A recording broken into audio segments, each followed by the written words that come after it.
coming into the wisdom of your own compassion and the wisdom of your own innate, and the gratitude for the information that's brought to us from the central source, given with the greatest love for humanity, for the journey of the human soul.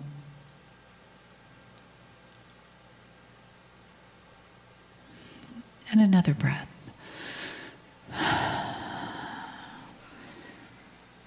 And just let yourself sink into the arms of Spirit.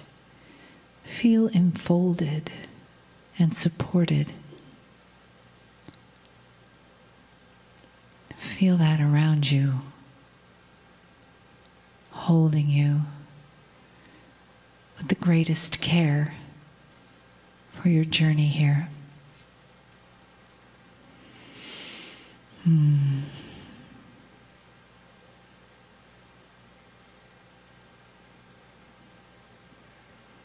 Allow yourself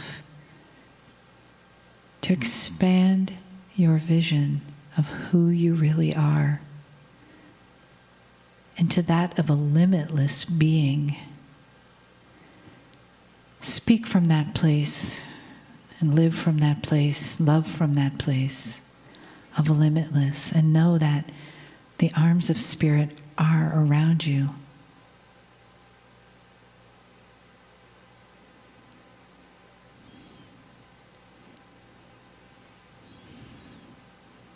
And receive that love yourself. Receive the limitless love that is here for you, that goes with you when you walk out the door, that gets in the car with you on your way home. And just let that keep unfolding like a rare and beautiful flower every day and unexpectedly. And always available to receiving more love.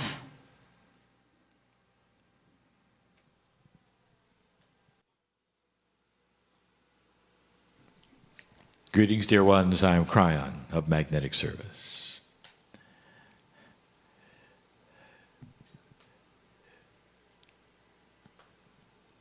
I have a relationship with you. On my side of the veil, you are a piece of the creative source. Unexplainable this is. It is not in your reality to know. But we have told you that there is a part of you that exists in you that is from that source. It hides because it vibrates at a level which is metaphoric, that is multidimensional.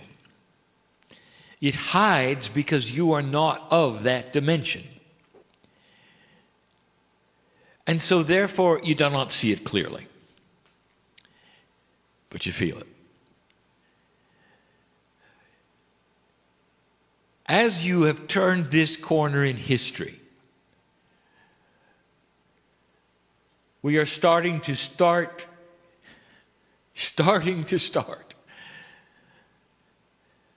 teaching you what it's like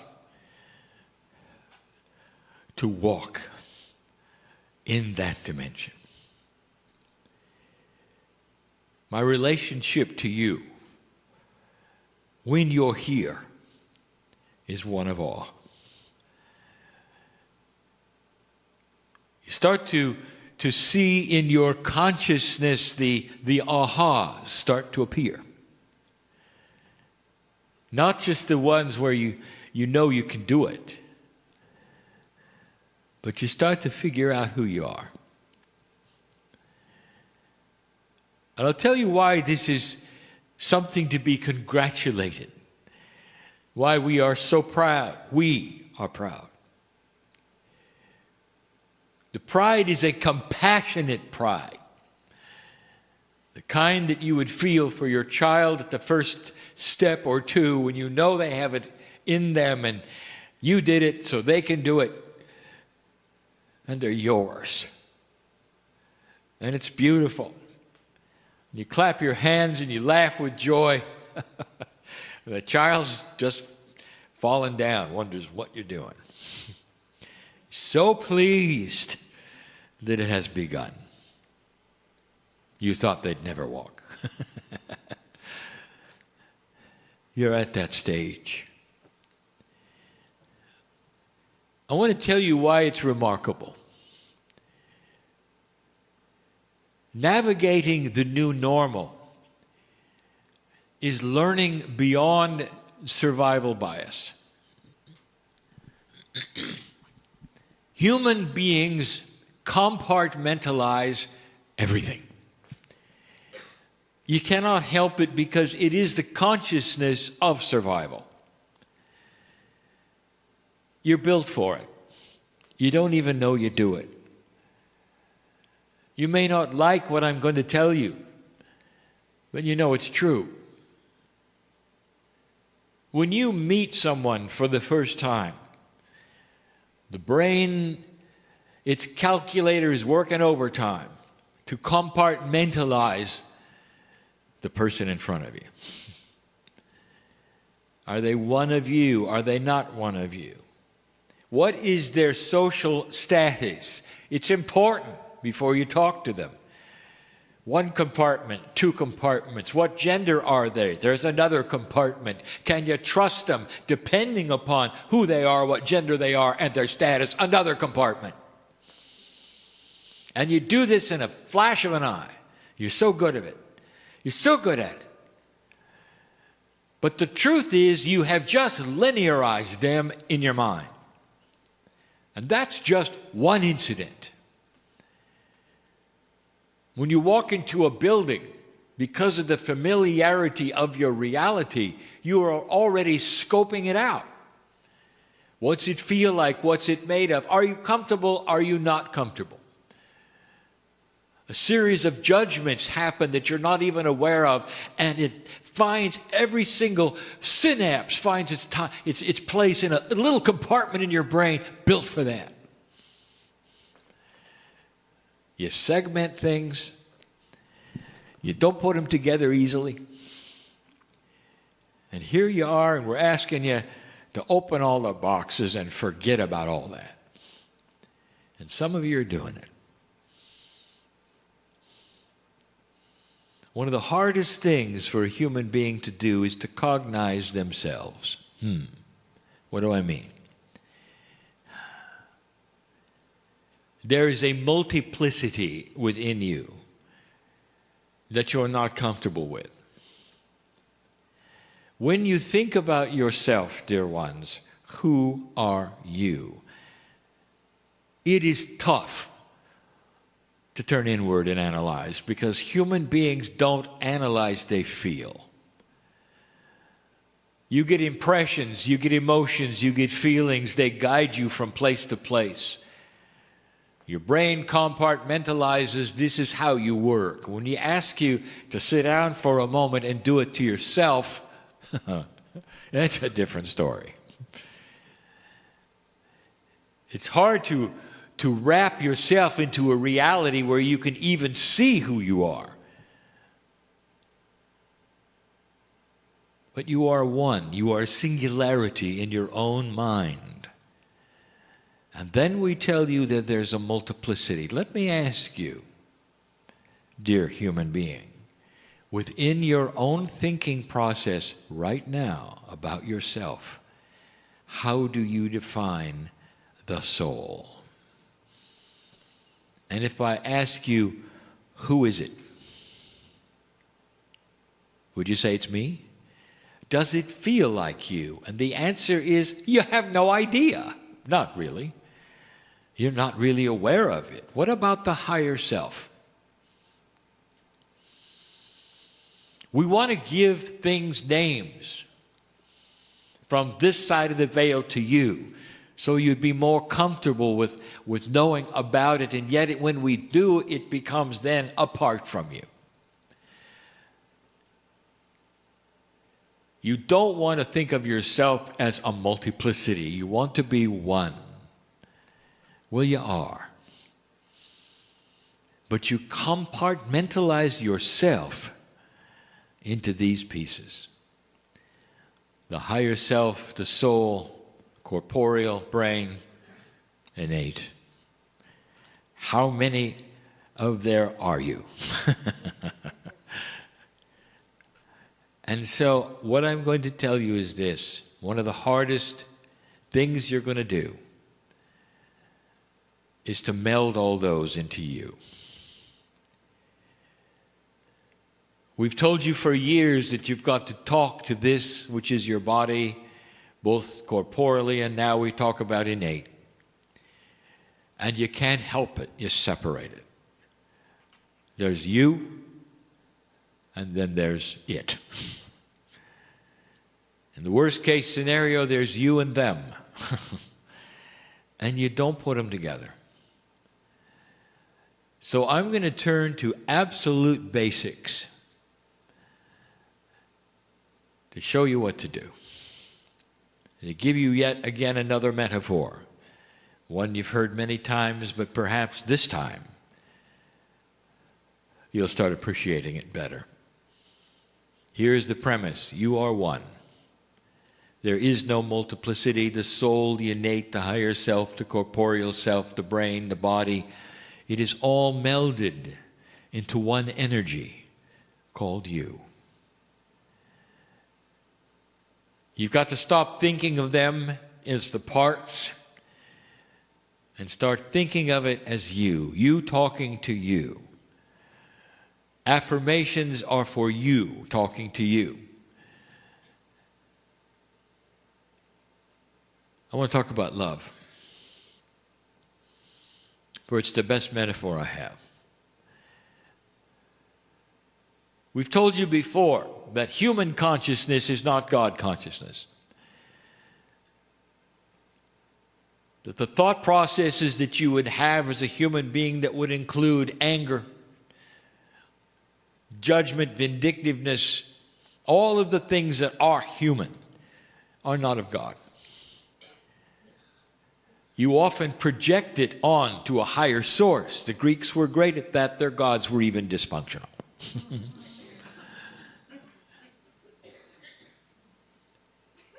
If you'll take a look at the religious structures of your planet, they all have a ceiling on God. God thinks like a human. And in the process, there's judgment, reward, punishment, all of the things a parent would do. That is not the creative source. That's the human putting onto God what they are. But there is one thing that God has, that you have given to you by God through the creative source, that you didn't have, not really, before the Pleiadians arrived. And that is the ability to love one another. It happens over and over, and in your lifetime, you may experience it a number of times. I turn again to the mother and the child. Mother, when you see the infant for the first time, and you get to know him, fresh from your womb, the beauty is undeniable, the love is unbelievable, and you fall in love with the infant. And the infant can do anything in the next months. It doesn't matter. And you love them. Whatever mess they make, where they make it, how they do it, and you just smile because you're in love with them. Now I'm going to ask you, Mom, what part are you loving? Which part? Come on, talk to me. Is it the soul? Is it the higher self? Is it the innate? Is it the corporeal? Which cell? And you're going to say, what do you mean? I love them all. Exactly. You're in love with the whole of them. You haven't looked at even a possibility that they are multiple. Are you getting this? You all have been in love. Some of you a greater degree than others. And when the first shades and colors of that love began to blossom in your mind, and in your heart, and you remember what this felt like. Pure love is a brain twister. It even affects how you think. Some feel it's a form of temporary insanity. True love for another human being. And I ask you again, in those moments, when you look at them and sigh, which part of their wholeness are you in love with? The soul, the innate, the cells, the higher self, the pineal, the portal? And the answer is, you don't care. It's the whole package that you feel. How many times have we said to you, it's time to fall in love with yourself? Maybe now you'll understand why. Because only after you have done that do you understand there are no parts. Everything you've studied today is you. Your task from here on is this. You're allowed to name the parts, but you're not allowed to separate them from you. When you start to love yourself, it's all or nothing. The cells, the innate, the higher self, the brain, the corporeal, the consciousness is all one thing. And if you take a look at the system that you've studied today, they are interactive. You realize that as you start working with the innate, your brain functions differently. Your soul is more aware. That which you brought in, which is the peace of God, is aware of everything you are doing and working to help you. There are processes that are going to work immediately that you do not know about, that are multidimensional within these pieces of you, that will change and literally color all of them at the same time with a brand new energy. This is graduation. This is learning to walk. And so we congratulate you for the first steps. And we encourage you to think of it all differently. Before walking, what is the child's world? It's a whole lot closer to the floor, isn't it? And as the child starts to walk, the images of the floor disappear. And in walking, the world changes completely. And that is what is happening to you. Get ready for paradigm shifts as you start to acknowledge the fact that you are working with yourself. And it isn't that hard.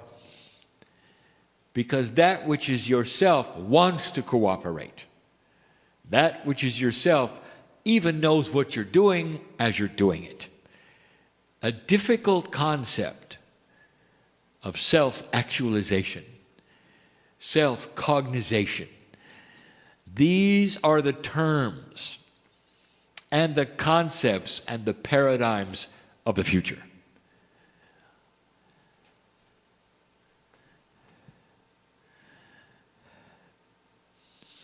It is the I am in you. A time when you can look at everything and understand the I am in you. Consciousness is a part of God. Welcome to the family. And so it is.